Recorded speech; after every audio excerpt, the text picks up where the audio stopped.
দর্শক, ত্রয়োদশ জাতীয় সংসদ অধিবেশনে এই মুহূর্তে কথা বলছেন প্রধানমন্ত্রী এবং সংসদ নেতা তারেক রহমান। আমরা সরাসরি চলে যাচ্ছি সংসদ অধিবেশনে। বাংলাদেশ প্রতিষ্ঠার লক্ষ্যে যাত্রা শুরু করতে পেরেছি।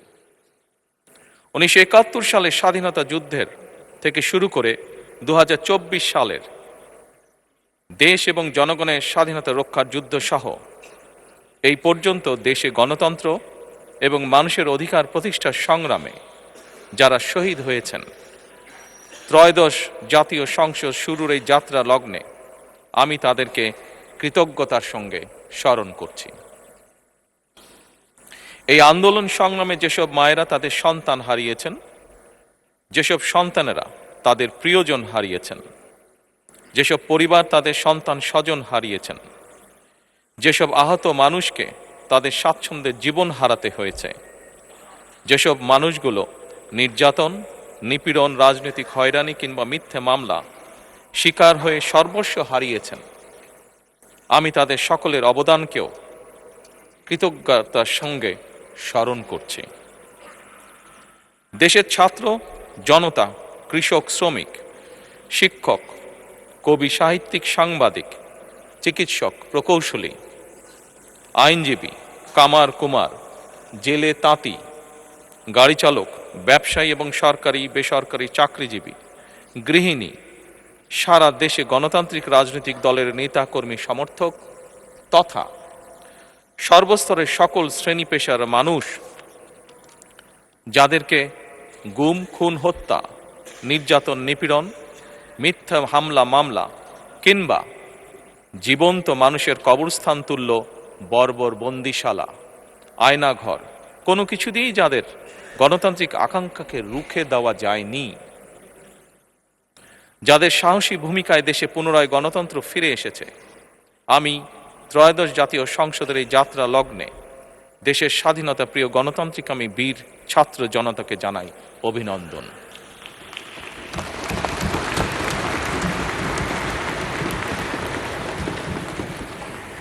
সম্মানিত সংসদ সদস্যবৃন্দ, দেশনেত্রী মরহুমা বেগম খালেদা জিয়া জনগণের অধিকার প্রতিষ্ঠায় দেশে সংসদীয় গণতন্ত্র প্রতিষ্ঠা করেছিলেন, সংসদীয় গণতন্ত্রকে প্রাতিষ্ঠানিক রূপ দিয়েছিলেন। সেই গণতন্ত্রকে প্রহসনের রূপ দিয়ে জাতীয় সংসদকে হাস্যরসের খোরাকে পরিণত করা হয়েছিল। দেশে তাবিদারি শাসন শোষণ কায়েম করা হয়েছিল।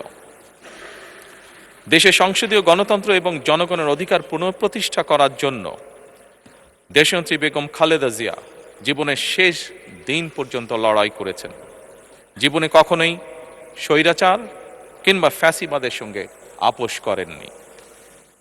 দেশে আজ থেকে আবারও সেই কাঙ্ক্ষিত সংসদীয় গণতন্ত্রের যাত্রা শুরু হলো, আলহামদুলিল্লাহ।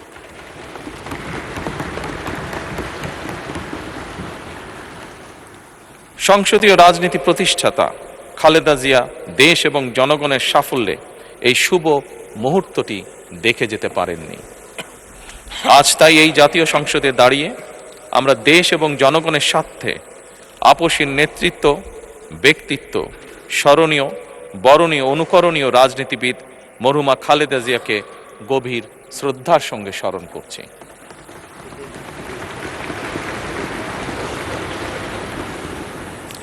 সম্মানিত সংসদ সদস্যবৃন্দ, দেশে বহুদলীয় গণতন্ত্রের প্রবক্তা এবং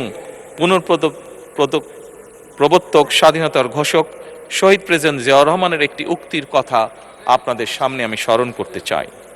তিনি বলেছিলেন, জনগণই যদি রাজনৈতিক দল হয় তাহলে আমি সেই দলেরই আছি। অর্থাৎ ব্যক্তি কিংবা দলের স্বার্থ নয়, জনগণের স্বার্থই সবচাইতে বড়। এটাই বিএনপির রাজনীতি।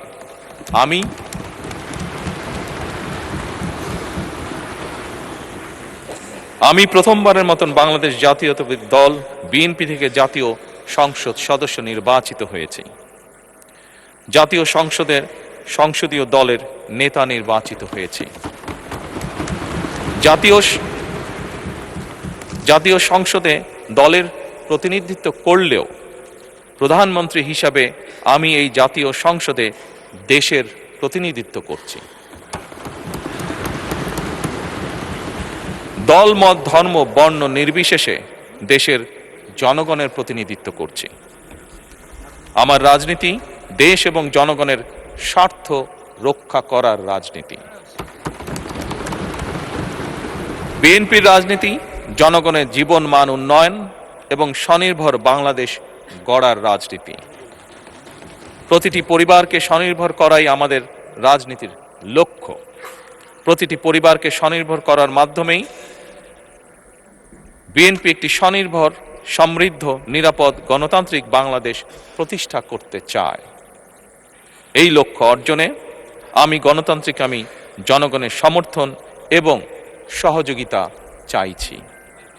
এই মহান জাতীয় সংসদে সকল দলের নির্বাচিত প্রতিজন সংসদ সদস্যের সমর্থন এবং সহযোগিতা আশা করছি।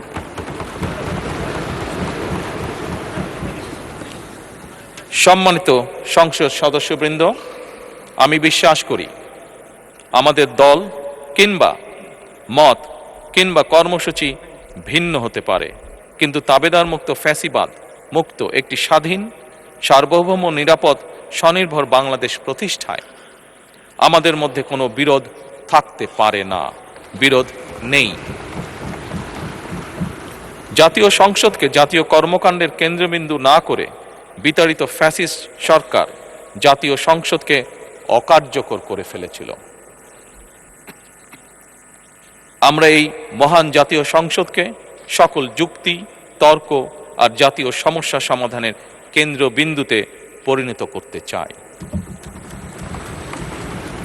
সম্মানিত সদস্যবৃন্দ, নতুন সংসদ যাত্রা শুরু করার সময় সংসদের সাবেক স্পিকার কিংবা ডেপুটি স্পিকার উপস্থিত থাকার কথা ছিল, কিন্তু পতিত, পরাজিত, বিতাড়িত ফ্যাসিস্ট সরকারের জনবিরোধী এবং গণবিরোধী কর্মকাণ্ডের ফলে যে জনরোষ তৈরি হয়েছে বা জনরোষ তৈরি হয়েছিল, তাতে এই মহান সংসদের সাবেক স্পিকার বা ডেপুটি স্পিকারকে খুঁজে পাওয়া যায়নি। তাদের কেউ কারাগারে, কেউ নিখোঁজ কিংবা কেউ পলাতক। দীর্ঘ ১.৫ দশকের ফ্যাসিবাদী এবং তাবেদারি শাসন শোষণের পর জনগণের ভোটে নির্বাচিত প্রতিনিধিদের নিয়ে আজ আমাদের এক বিশেষ পরিস্থিতিতে জাতীয় সংসদের কার্যক্রম শুরু হতে যাচ্ছে। এমন পরিস্থিতিতে আমরা সংবিধান এবং সংসদের কার্যপ্রণালী বিধির বিধান অনুসরণ পূর্বক ত্রয়োদশ জাতীয় সংসদে সভাপতিত্ব করার জন্য আজ আমি প্রবীণ রাজনীতিবিদ এবং 5 বারের মতন নির্বাচিত জাতীয় সংসদ সদস্য জনাব ডক্টর খন্দকার মোশাররফ হোসেনের নাম প্রস্তাব করছি।